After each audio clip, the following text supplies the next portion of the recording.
Doesn't necessarily this. I should buy them all. That's right. There's room in the office for a desk. Oh, that's. Looking for office space.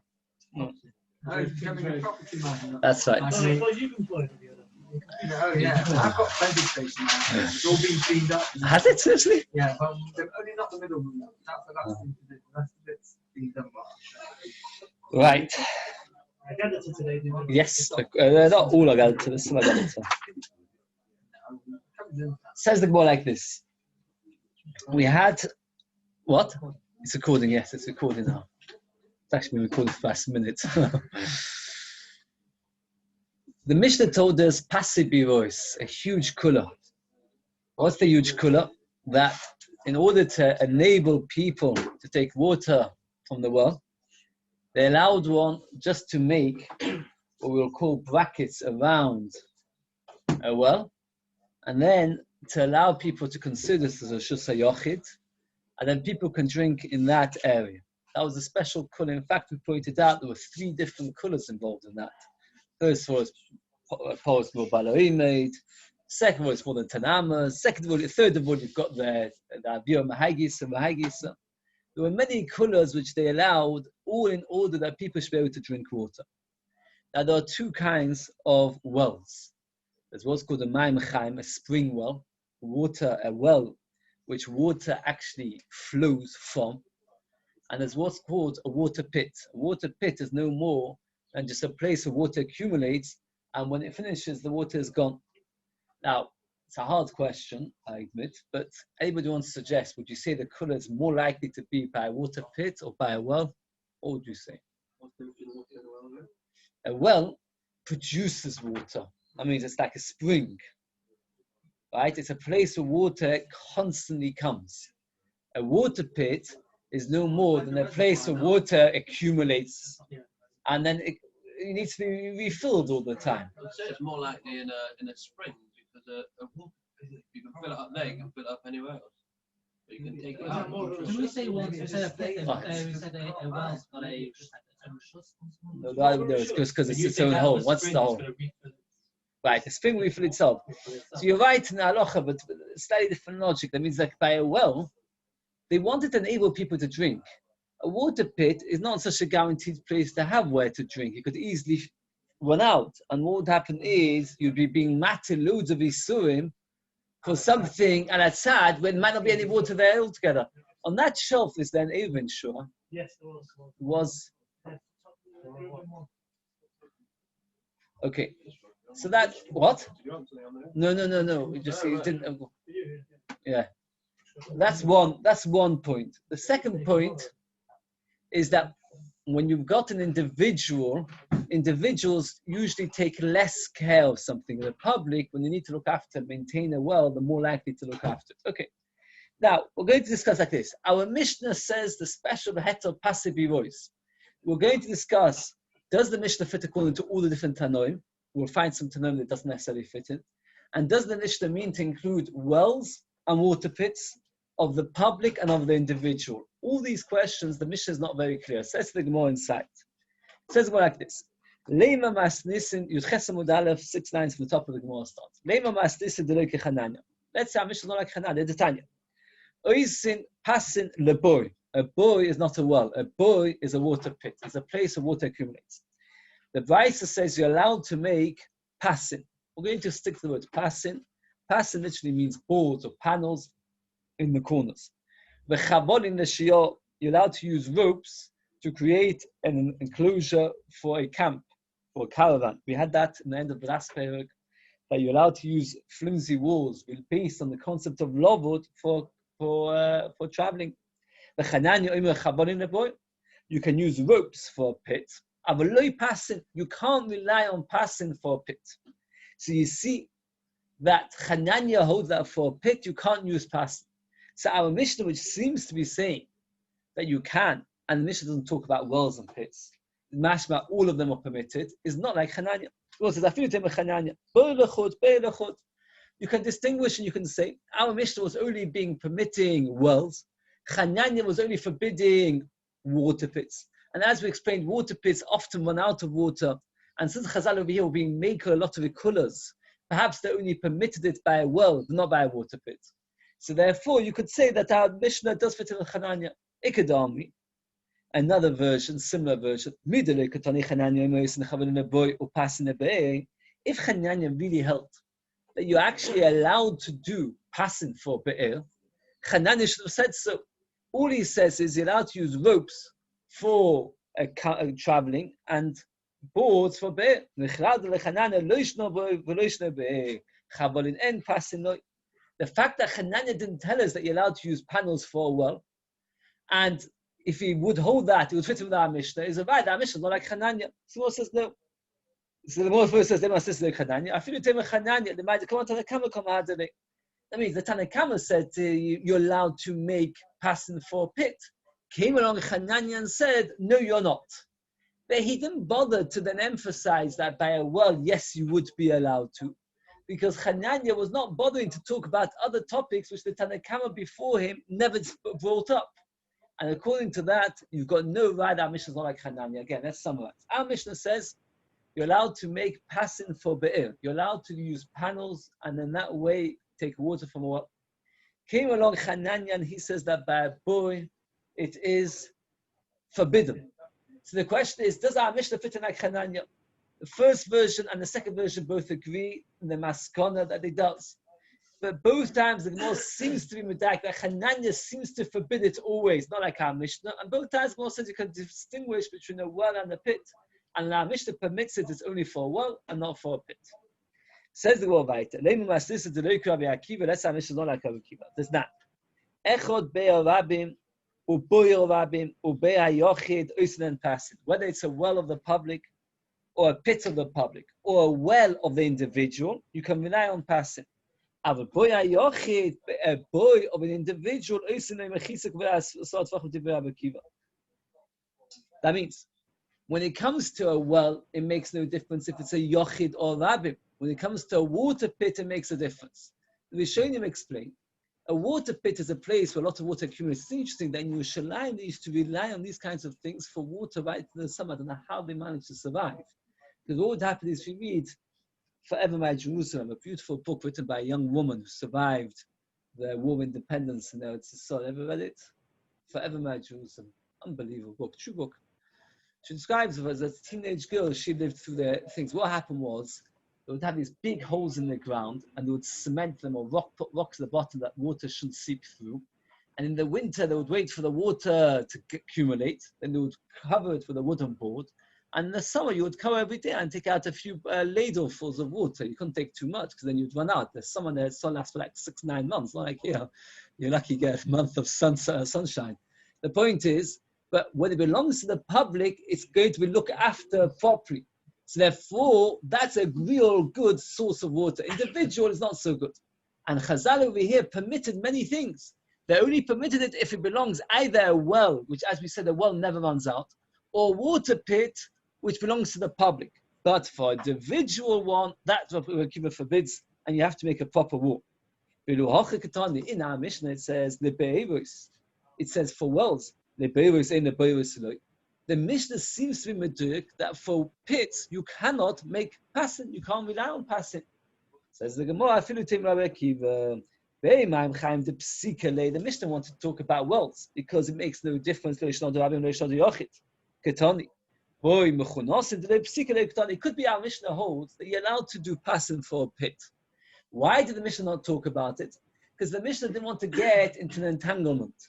And the Mishnah wanted to speak about something which is clear-cut. Wells is clear-cut, because it doesn't make a difference if it belongs to the public or the individual as to whether you're allowed to make passing. But a water pit, it depends if it belongs to the public or individual. And that the Mishnah didn't want to get into, so the Mishnah didn't talk about it. But it could be that also would be mutter, like Rabbi Akiva says, if it belongs to the public and not if it belongs to the individual. Finally, the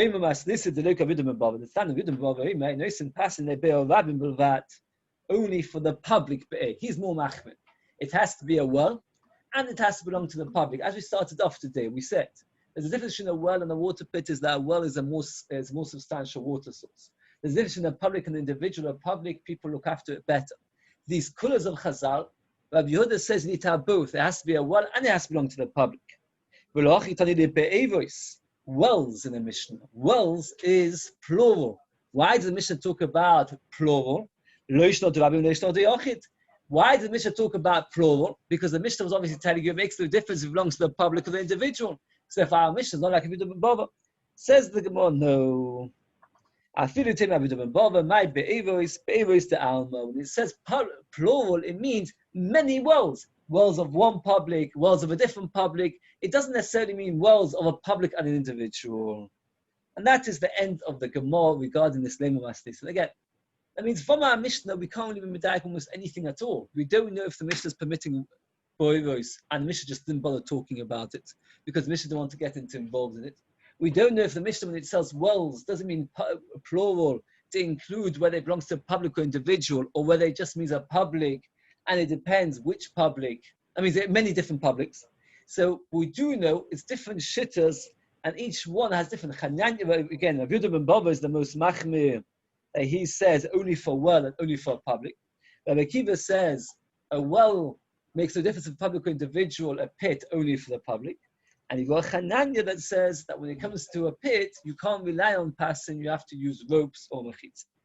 Now the Gemara goes a little bit in explanations. My diyumdin. Why does the Mishnah call them diyumdin? Why does the Mishnah call them diyumdin? Omar b'yima ben Aloza, diyoy amudin. Diyoy, we said before, like duplex and duet. What's the word duet come from? Two people. Diyoy means two. So diyoy amudin, two pillars, two panels, because if you remember the shape of these corner things, it was two panels at a 90-degree as an L shape or a ray shape, and therefore that's why it was called Yumtin. Now the Gemara just says a list of things which Rabbi Yehuda ben Elazar is a simon for all the different things that Rabbi Yehuda ben Elazar said. It goes on and on and on, all the different things. And each time the Gemara introduces it. Also like this. We mentioned once before, Demai. What is Demai? It's produce brought from Amoritz. Minatera, you do not need to take Tumas Amaisis because most Amoratzim take Tumas Amaisis. Midrabanon, there are cheshes for those few that don't. Says the Mishnah that when it comes to Shittin, which is a very poor kind of figs, that means there are figs which are very cheap, they're not good quality. So then Amoritz will take Tumas Amaisis because he thinks to himself, it doesn't cost me very much. I'm not going to eat that much. I don't enjoy it that much. So why not? So therefore, you don't need to take Tumas Amaisis if you buy from us. Chutz min ha'diyufra. Diyufra, which is one kind of figs that Amoritz did not take Maisa from, even though it's quite cheap. It wasn't that cheap, and he would keep it and he won't take Maisa. And the Gemara mentions my Diyufra, and now you'll know the answer. What's Diyu stand for? A tree that makes fruit twice a year. Pro is a fruit, baby. Diyu is two fruits a year. It's a kind of tree that makes fruit twice a year, which was quite valuable, and therefore you cannot rely that I'm always to take this twice. That's the connection. Diyu as being a double. Another Jew. Diyu patsuf ponim hoyel. Other was created two-faced, means facing one way was male, back way was female. Now we had this whole next 15, 20 lines, exactly word for word of brachas. So you all remember it from then. Therefore, we can skip it out. We'll do chazor. So Adam Rishon was created with a male form at the front and a female front at the back. Shenema ochoy v'kedem tzartoni. Made before and back. What's a duo? Duo. Oh, very good. The duo is two. When do you use it as a duo? A duet. I said duet. Duo. We said duet. That's a duplex. Right, duo. Ah, yes. Ah, right. Duo. Okay. Oh, so you've got it. What?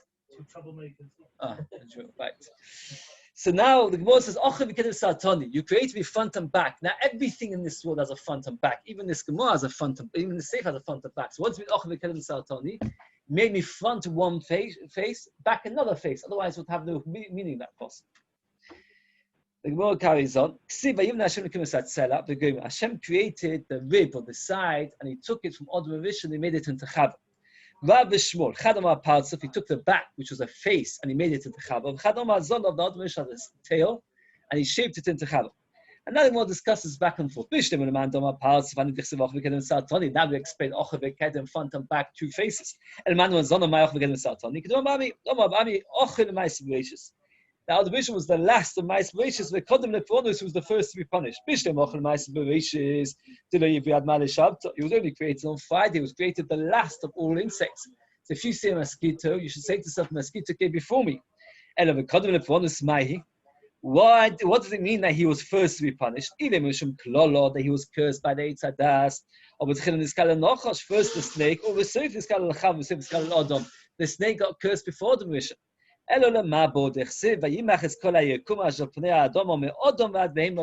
First human beings were killed, then animals. So in one aspect we are first, in one aspect we are the last.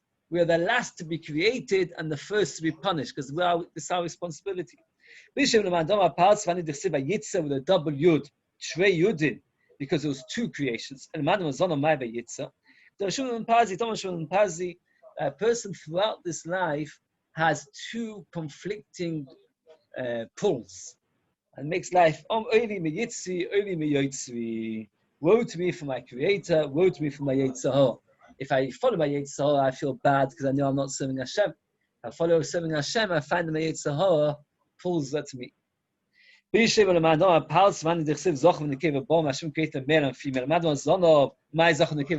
it mean Hashem created a male and a female? He asked the contradiction. Hashem created them both male and female. Oisoi is Lashon Yochid, him. I said, well, but Hashem originally wanted to create two. Hashem only created one. And there's many Mefarshim that he talks about. That doesn't mean Hashem changed his mind. It means that Hashem had two mahalchim machshava. That Hashem wanted that eventually there should be a complete unity. But the Akshvoch decided that the unity should be done through us. We have to create that unity. It doesn't mean that Hashem changed mind. That Hashem wanted that there should be a unity, but he decided the unity should be through us. If you say that Adam was created two-faced, meaning one on the front, one on the back, so Hashem cut off Chava, he took away half his body. So then Hashem needed to put new flesh to fill it up. They took away a tail. Why did he have to put more flesh there? He wasn't missing anything. He took away the tail and he didn't need the tail. They had to put flesh because of the cut. Where he cut off the tails, then there was a cut. So they put flesh to fill up the hole of where he cut it off. That's why Hashem had to build. He had to build Chava because he took a tail and he made it into a human being. But if Hashem created Adam and Chava as two pieces and he just split down the middle, why did Hashem have to build anything? He didn't need to build anything, just had to cut them down.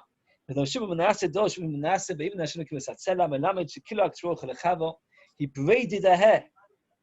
In the villages of the towns of the sea, Hashem made a beautiful plats in order that she should be attractive for Adam Rishon. Can you imagine such a thing? And we see over here how much effort the person has to invest in Shon and Bais. Is that first that Adam Rishon, that Akshvoch himself made Chava look nicer in order that she be more attractive to Adam Rishon. What do you mean that Hashem built him? Built her. Hashem made Chava like a building, top of Yud Chesem with base, in an oitza, like a storehouse. A storehouse, like the old pyramids, if you want to store a very lot of things, it is better to be shaped as a triangle. What? Like a cone. Why? Because if you build it straight, then what happens is the weight of the top things push apart. Similarly, Hashem created the womb of a woman, the body goes a bit outwards by the hips in order to, why did the bottom cuts now the top? The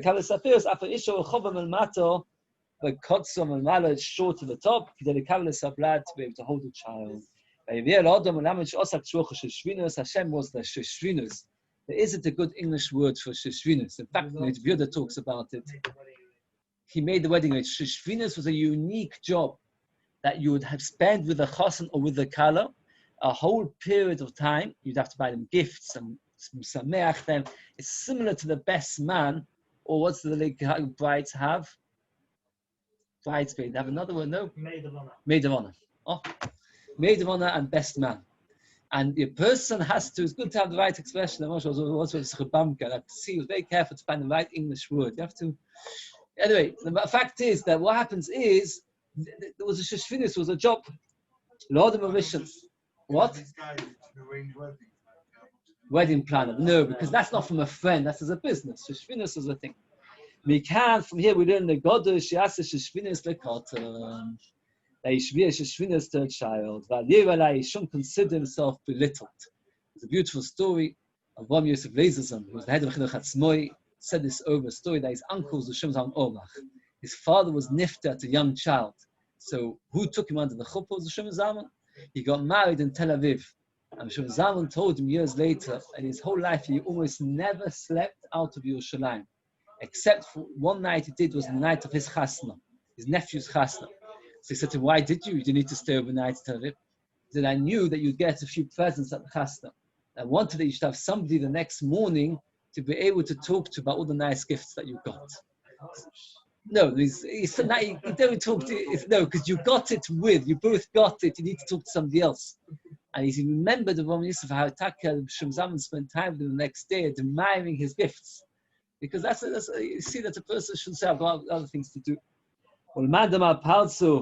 If you say indeed they were two-faced, who walked first? The man walked first. A person should walk behind a woman in a way, even if it's his wife. If a person is walking behind a woman on a bridge, and in olden days the bridge did not have rails. So it was like just a platform, like a log of wood across a big river. So what do? You can't walk behind, you're allowed to walk in front behind the woman. So then you start you ask it to move to the side, even though it's both it's dangerous, just to go past. If a person constantly, that's what the Shulchan will say, on a regular basis walks behind women in the river, he has no chilek l'olam haba. A person who gives money for a woman into her hand, from her to him, which is she is in order to look at her, even if it's like Moshe Rabbeinu got Torah from Hashem, though you knock him in dinner shel Gehenna, you won't be clean for dinner shel Gehenna. All about Kosovema, yad liyad, though you knock him off. Though you knock her, he will not be clean in dinner shel Gehenna from punishment Gehenna. We translate the word yad liyad in this pasuk. We sometimes do this in two different ways. Yad liyad, one who transfers money from one hand to the other, which is a seemingly innocent action, but he's doing it for other reasons. Then even if it's yad liyad, even if you got from his hand, from Hashem's hand to his hand the Torah, lo yinokeh. So we use the word yad liyad as describing what he does wrong, and then yad liyad, and even if he's as great as Moshe Rabbeinu who got the Torah from the hand of Hashem to his hand, he won't be clean from the dinner shel Gehenna. All this in brachas. He was an Amorad, Shenema v'yokom elech Noach achar Ishto, he walked behind his wife. Elkanah walked behind his wife. Teresis in Brochas asks the Kasha that there is no such pasuk anywhere in Tanakh. Elkanah walked behind his wife. Teresis actually misses out these words of the Gemara. Very strange. What words possible? Hachinami, also Gabe Elisha, this is a pasuk. He walked behind the woman when he was the Chai Mason. Hachinami. To walk behind somebody doesn't always need physically to walk behind somebody. It means to be led by somebody's thoughts. So over here, when it says they went behind, doesn't necessarily mean he went behind. It means that he followed her idea. So not necessarily Noach walked behind his wife. It could very well be that when Noach walked in front of his wife, or I'd say behind her, he followed her advice. If Noach was indeed an Amorad, and indeed he walked behind his wife, he didn't even learn Chumash. I mean, he didn't, not only was an Amorad, he didn't learn Gemara, but he didn't even know basic psukim. They walked behind the man, the child behind the man, but not in front of the man. So you see that a person should not walk behind a woman. Again, there's a very interesting tshuva from Shimon Zalman that he says that nowadays a person should be makpid not within 4 amos of a woman. But otherwise, it's impossible to keep this Gemara, he says. Because in the older days, women usually used to stay at home. So it was possible indeed not to walk behind the woman. So nowadays it's basically impossible. It means directly behind the woman shouldn't, but otherwise it would be literally a person will not be able to leave out his house. Says the Gemara, behind the lion, not behind the woman. It's better to risk one's life than to risk one's ruchnius. Better behind the woman and not behind the Zog, because the Zog is even more mushach. And not behind the shul when everybody's davening, because it shows that everybody's davening, you're walking behind the shul, and it shows tremendous disrespect. Now here, the Gemara in Brachas carries on, and the Gemara over here does not. Does anybody remember how the Gemara in Brachas carries on? Oh, very good. Gemara says 4 things. Only if there's not another entrance. If there's another entrance, people will say that he's coming in through another entrance. Yes. No. Another thing is if he's wearing talis and tefillin, and it's only at a time when everybody's davening, and only if there's no other shul in Stott, no other shul in the town. So therefore, okay, that means the case. If there's only one shul, you don't then go down there, then it's no good. All those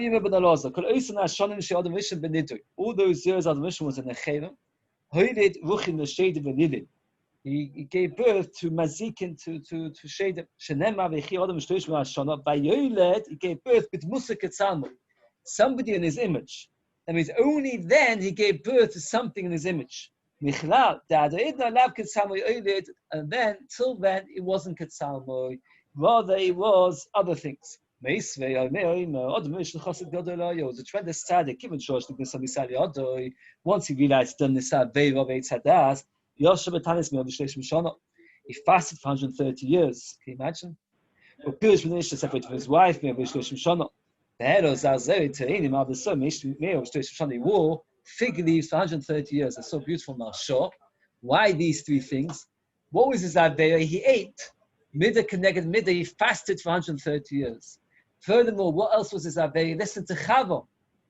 Listening to your wife to do an Aveira, he separated from her for 130 years. What did he eat? According to one of the Gemara's legend was that he ate a fig. Now, fig leaves, the Mashal says, are very prickly. I don't know to wear them, not comfortable. So to remind himself of the fact that he shouldn't have eaten the fig, he wore fig leaves for 130 years. What? The Rashi says in other places, not here, after 130 years, he was told by Lemech's wives that you can't do that. The world has to continue. But otherwise, I don't understand. Just one more small point. Is that his Aveira was, Chazal say, that he would have been allowed to eat the Eitz Hadas if he waited a few hours. The Hashem only told him not to eat the Eitz Hadas that day. But the next day he could have eaten it. And he only ate the Eitz Hadas in the 9th hour of the day. So had he waited 3 more hours, Moshe Shapiro talks about this in tremendous arichos. Had he waited 130 years later, Lemech was around. I'm talking about now when he ate. Why were they chucked out? He did. He had children before he did that. Why were they children chucked? But Hashem sent Adam out. He sent all of them out. Lemech was descended from Cain, and Cain's great 7 generations was Lemech's wives. And then they said to him, anyway, then they killed Cain. That was the whole story. Anyway, but what happened was like this: that for 3 hours, had he controlled himself, then he would have been Zeicher forevermore. Instead, he fasted for 130 years, not eating at all, and he was never able to be mechaper for that which he ate 3 hours early. Even Moshe, for example, let's say a person, a simple Moshe, a person eats on Yom Kippur. He could wait a few hours and enjoy things. Or a person, for example, looks at a woman who's not his wife, and he could have the same pleasure for his wife at a later stage. Shlomo could have arranged for him to have it. So Shai is that you could have had Beheta by taking it Be'issa. Not only you don't gain, but you end up losing so much more. The Lord says, so if that's the case, they separated from his wife 130 years, how could he give birth to Shadim? He didn't have relations with his wife. And say that it would sometimes see Zera by force, means B'shogeg, going this lie intention, and that Zera produced Shadim. Now, what happened was the case, just the setup of the Gemara. We had in our Mishnah Diyumdin. The word Diyumdin, we weren't sure what it meant. Came along of Yomi ben Elazar, he told us the word Diyumdin means 2 pillars. Once we said that, we found a few other places the word Diyumdin. Where else? We had it by Diyufra, which was a kind of fig. and then we had it by Diur Partzuf, or by Adam Rishon. So once we had Yom Din, we had Diur Partzuf, and then we had the whole story about Adam Rishon and all the stories about who walked first, and that's how it came about. And now we're going back, since we mentioned of Yehuda ben Elazar, that he was one who explained to us what the Yom Din was. Now we're going to explain other statements which Yehuda ben Elazar said, which actually have nothing to do necessarily with Eiruvin. One Rabbi Yehuda ben Elazar says, you say part of the praise in front of a person. I saw you as a tzaddik, that's Hashem speaking to Noach. Ish tzaddik tomim. Not just a tzaddik, but also tomim. So you see that he spoke without, when Noach wasn't there, he spoke with more cover. The Mashal again says that when a person says too much in front of a person, it's a sign of flattery. It's a sign that the person's just trying to get something out of the person. In front of the person, you only say what you have to. In front of you can say more. That she had a leaf of a zayis in her mouth. So the says, to be bitter like an olive tree. We've just seen Tosfos, the third to bottom Tosfos. It doesn't mean that the olives are bitter. Olives are not so bitter, but the tree of an olive of olives is very bitter. The bark is very. Sometimes we call a tree after the fruit. We call it a tree zayis. That tree which Moshe Rabbeinu threw into Mara, the bitter water, was an olive tree, which is the most bitter of all trees. So she took a leaf of an olive tree to represent that she said, I'd rather have bitter fruit from you, Hashem, feed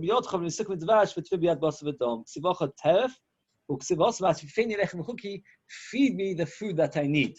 So again, the way we read it like this, Alei Zayis, a leaf of Zayis, Torah as food, Befir is what she spoke about. Not Befir in its mouth, but Befir, its mouth, the mouth of the bird was speaking about the fact that she would prefer to have bitter food from Hashem.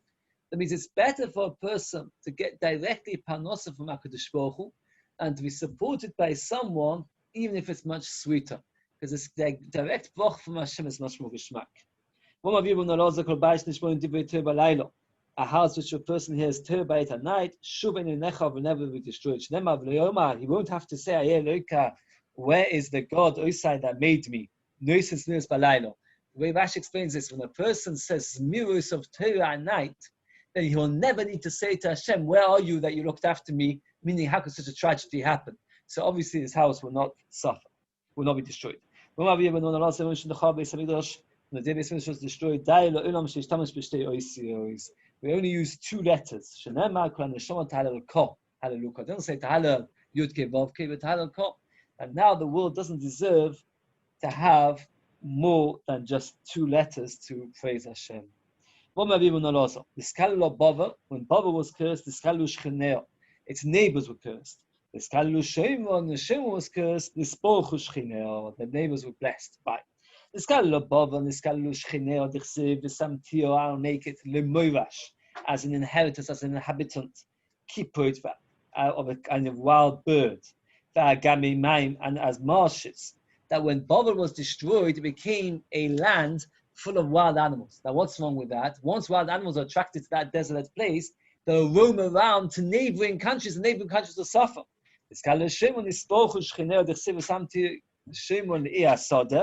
As a destroyed field, as a place where the vineyard can be planted. So their neighbors gain. Why do the neighbors gain? The neighbors gain because they have place to plant, produce. And look at the bottom Tosfos. We're going to stop here. It's a bit early. But we said always a daf. Whoever managed to do the next small daf might take us. Okay, it should be okay. This would have been the Friday. Next to tomorrow, we'll need the pictures. But just a very interesting Tosfos here. This Tosfos should give you a chizuk if you want to. Let's see Tosfos.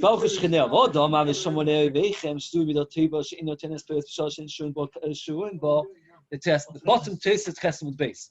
Tosfos says, the Medrash tells us, when Klal Yisrael don't live in Eretz Yisrael will not produce fruit. So you see that it's not.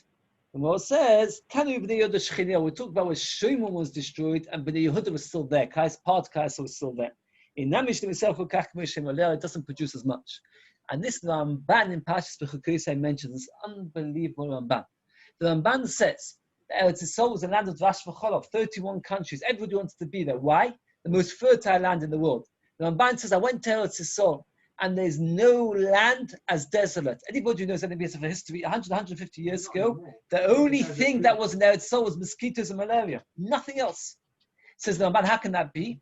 The answer is because Eretz Yisrael does not want to produce things for people that are not its children. So therefore, when there's no Yidden around, it doesn't produce. And from here, it's a Murdika Chizuk.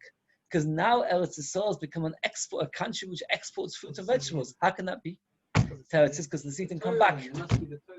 No, I don't. That's not what Ramban says. Even if Yidden aren't behaving like Yidden. That's what's Muchach from Ramban. Even if Yidden are not behaving like Yidden, it's a very Zionistic Ramban, but this Ramban. Oh, I'm trying to get it. You tell the Arabs, see what they say about that. It's unbelievable Ramban.